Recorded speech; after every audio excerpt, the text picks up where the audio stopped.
जो पूरा कौरव पक्ष था उसमें भी बड़ी विविधता थी, और उस समय पर जितनी भी कलाएं, चतुरताएं, ज्ञान होते थे वो उधर भी थे भाई।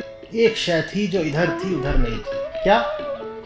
उन्हें कृष्ण से कोई लेना देना नहीं। कृष्ण आज भी हैं, गीता तो है, गीता के प्रति जिज्ञासा होनी चाहिए। वहाँ सारा खेल समझने का है, वहाँ कर्मकांड के लिए कोई स्थान नहीं है। वहाँ पर ग्रंथ से उलझना पड़ता है, एक एक शब्द को भेदना पड़ता है, बात के मूल में जाना पड़ता है।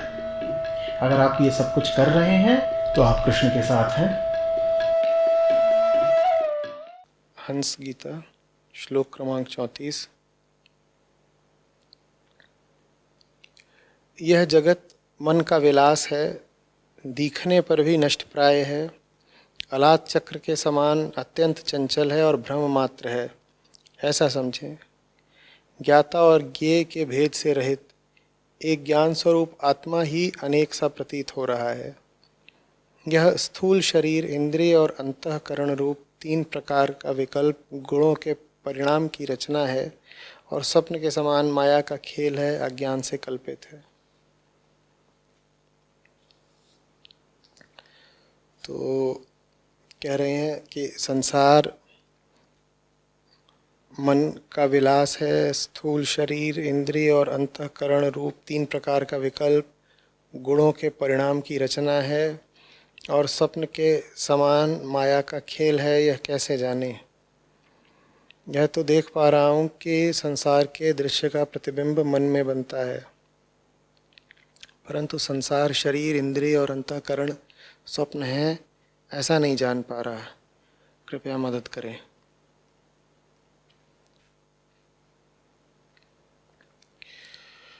संसार गुणों की रचना है, मन का विलास है, इंद्रिय अंतःकरण के संकल्प विकल्प का खेल है और स्वप्न के समान माया की क्रीड़ा है।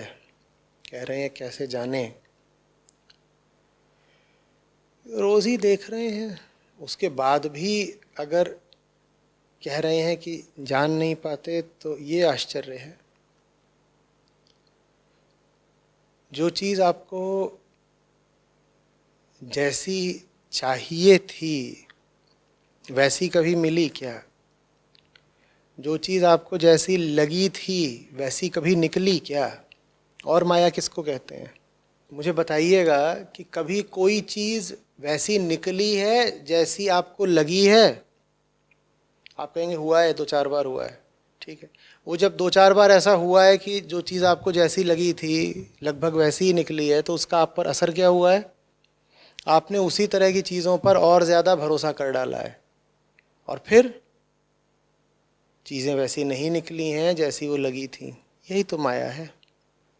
दूर की चीज़ों को छोड़ दीजिए, दुकान की चीज़ों को भी छोड़ दीजिए, घर की चीज़ें भी वैसी हैं क्या जैसी आपको लगी थी? अरे दूसरों को भी छोड़ दीजिए, आप खुद भी वैसे हैं क्या जैसे आप स्वयं को लगते हैं? पहलवानी में ही कोई मुकाबला होने जा रहा हो, वहाँ अक्सर मुकाबले से पहले दोनों पहलवानों से पूछा जाता है, हाँ भाई अपना अपना हाल बताओ, अपने जज्बात बताओ। दोनों बोलते हैं झंडा गाड़ दूंगा, छाती फाड़ दूंगा, मुझसे आगे कोई हो सकता है? और ये कोई चीज़ है मेरे सामने? 2 मिनट नहीं लगेंगे इसको पछाड़ने में। और थोड़ी देर में हम पाते हैं कि दोनों में से एक लुंज पुंज जर्जर पिटी हुई हालत में सर झुकाए खड़ा हुआ है।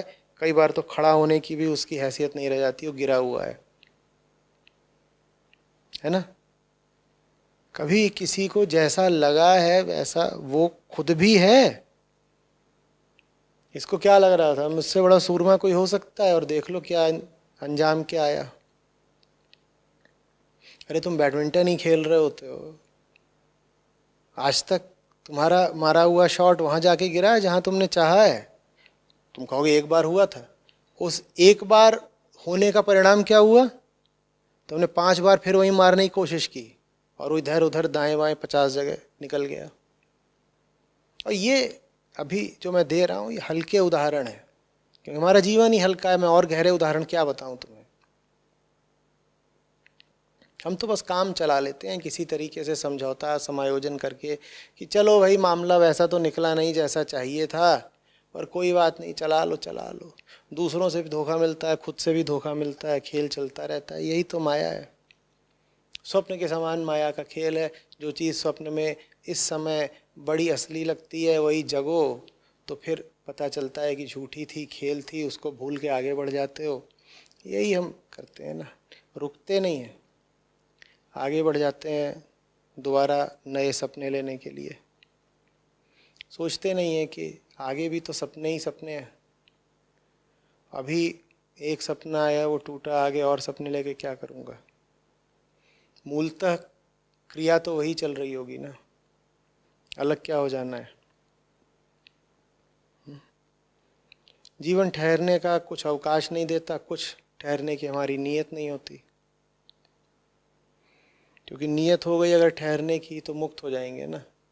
मोह बहुत है अभी, लालसा बहुत है, आसक्ति है कि दुनिया से अभी और सुख लें। वो सुख मिलता भी रहता है, सपने में ही कई बार सुख मिल जाता है, वही सुख हमको चिपकाए रहता है फिर दुनिया से।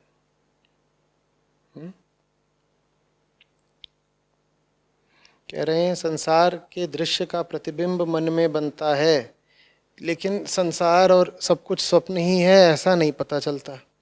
अरे बाबा, संसार के दृश्य का प्रतिबिंब मन में बनता है ये तो बाद की बात है, संसार है भी ये तुम्हें कैसे पता।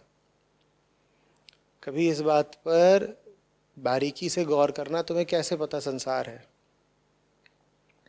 तुम्हारे अलावा कोई है जो संसार के होने को प्रमाणित कर सके। तुम कहोगे है, कौन है? कोई मेरी पत्नी है, और कौन है? मैं पड़ोसी है, और कौन है? सड़क पे चलता हर आदमी यही बोल रहा है संसार है तो संसार होगा ना। पागल, ये सब जिनको तुम प्रमाण के तौर पे लेके आए, इनका होना कौन प्रमाणित करेगा? तुम्हें कैसे पता तुम्हारी बीवी है? कहोगे वो तो मुझे लगता है ना। मैंने पूछा तुम्हें कैसे पता संसार है? तुम कहोगे संसार इसलिए क्योंकि मुझे ही नहीं लगता है दुनिया का होना, मेरी बीवी को भी ऐसा ही प्रतीत होता है कि दुनिया है। अच्छा, तुम बीवी को गवाह की तरह लेके आए हो, तुम्हें कैसे पता तुम्हारी बीवी भी है? वो कहोगे वो तो मुझे दिखती है ना इसलिए है। तुम्हारे ले दे करके पूरी दुनिया का तुम्हारे पास एक ही प्रमाण है, क्या? तुम्हारी आँखें। तुम्हें कैसे पता दुनिया है भी? तुम्हें कैसे पता ये सब लोग जो चल फिर रहे हैं तुम्हारे तरफ, तुम्हारी तरफ, और तुम्हारी तरह ये कह रहे हैं दुनिया है, दुनिया है, दुनिया में हम हैं, हमारे होने से दुनिया इस तरह की बातें कर रहे हैं। तुम्हें कैसे पता उनमें से कोई है भी? मैं बहुत मूल अस्तित्वगत सवाल पूछ रहा हूँ तुमसे।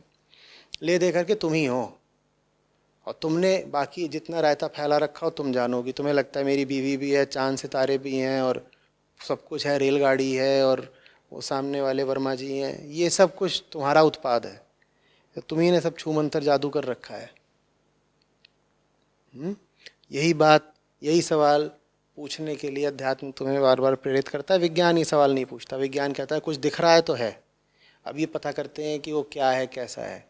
पर अगर दिख रहा है तो है। विज्ञान ये नहीं कहता कि जो दिख रहा है मुझे ही तो दिख रहा है, मुझे कैसे पता मैं भी हूँ। अध्यात्म कहता है कि भैया जो कुछ भी दिख रहा हो तुम्हें ही दिख रहा है, और तुम खुद कितने भरोसे के आदमी हो, तुम्हें तो न जाने क्या क्या दिख जाता है। कल ही तुमको खंबे में आदमी दिख गया था, कभी आदमी में खंबा दिख जाता है। कभी तुम बाजार में पुतला खड़ा होता है उसको औरत समझ लेते हो, ये तो तुम्हारे देखने का हाल है। कभी तुम सो ही जाते हो तब तुम्हें कुछ दिख नहीं रहा होता, और कई बार तुम सो जाते हो तो न जाने सपने में तुम्हें क्या क्या दिख जाता है, ये तो तुम्हारे देखने का हाल है। तो तुम्हें अपने देखे हुए पे इतना भरोसा क्यों है?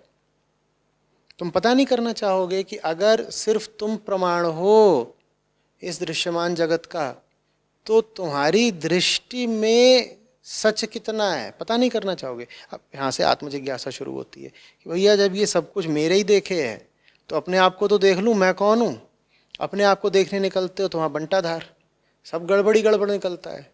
तब जा कर के जगत से आसक्ति उठती है, तब तुम कहते हो ये दुनिया से मैं क्या चिपकूँ, ये दुनिया तो मेरे ही देखे हुए है और मुझे साफ कुछ दिख नहीं रहा, तो मैं क्या इन चीज़ों को पकड़ूँ।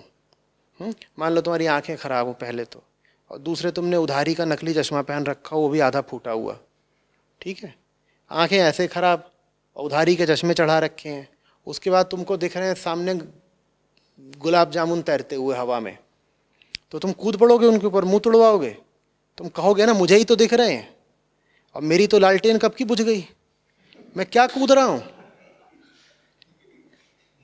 मैं क्या कर रहा हूं अपने साथ। पर हमें अपने आप पे भरोसा बहुत होता है, तो हम कूदे पड़े हैं हवाई गुलाब जामुनों पे और मुंह टूट गया है, नाक से खून बह रहा है, दांत हाथ में, अपने ही दांत चबा रहे हैं। ये हमारी हालत है, आम संसारी की यही हालत है। उसे जगत पे बहुत भरोसा है, क्योंकि उसे अपने आप पे बहुत भरोसा है, क्योंकि उसने आत्म जिज्ञासा कभी करी नहीं। बाहर ही बाहर को देखता रहता है, जो प्रकृति हमको सिखाती है, जो चाहती है कि आंखें मिली हैं कि देखो भैया बाहर ही बाहर देखते रहो। बात समझ में आ रही है? ये पूरा शरीर ही इस तरह से निर्मित है कि सब कुछ ऐसे ही चलता रहेगा। खाना तक तो बाहर से आता है, और बाहर देखना तो मजबूरी हो गई, नहीं बाहर नहीं देखोगे तो खाओगे क्या? तो शरीर चलाने के लिए जरूरी हो जाता है कि बाहर देखो। जिनमें देह भाव जितना ज्यादा उनके लिए उतना जरूरी हो जाएगा कि बाहर देखें। खाना कहाँ है? बाहर है, तो बाहर नहीं देखोगे तो शरीर शिकायत करेगा। समझ में आ रही बात? अंदर देखोगे ही नहीं देखने वाले को, तो फिर क्यों तुमको पता चलेगा कि ये सब कुछ स्वप्न है? नहीं पता चलेगा बाबा, ये सब कुछ स्वप्न भी नहीं है। स्वप्न भी स्वप्न के समय झूठा है, क्योंकि देखने वाले उसे भी तुम ही हो।